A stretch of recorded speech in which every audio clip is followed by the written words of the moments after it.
Un ritorno a Casale da avversario. Sì,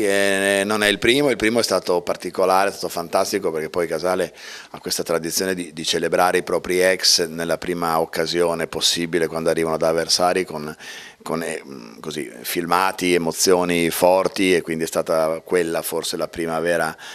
occasione per toccare con mano l'affetto che ho ancora io nei confronti di questa piazza e loro nei confronti del mio lavoro, e quindi oggi è un pochino più stemperato questo, però è sempre un'emozione particolare, un'occasione particolare. Devo dimenticarmene, come abbiamo fatto spesso in questi anni, dove insomma siamo riusciti a vincere 8 delle 9 partite con loro di questi ultimi 3 anni, quindi l'idea è di provare a dare ancora più corpo a questa serie e riabbracciare gli amici prima e dopo questi famosi 40 minuti di battaglia. Sì, purtroppo quest'anno abbiamo avuto diverse volte la necessità di ripartire dopo una sconfitta, anche una sconfitta a volte brutta,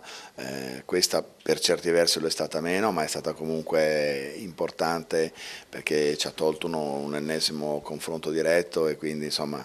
ci sono delle scorie da eliminare, bisogna farlo in fretta perché Casale è una squadra in un grande momento, è una squadra tosta, è la miglior difesa del nostro girone, e quindi la Fortitudo dovrà essere in grado di una prestazione ai suoi massimi livelli per violare quel campo, per cui anche se non siamo al 100% abbiamo qualche piccolo acciacco, Innocenzo che si allena da un giorno e quindi non avrà la condizione migliore, ma insomma dobbiamo per 40 minuti dimenticarci di tutto questo e giocare come abbiamo dimostrato più volte durante quest'anno di saper fare.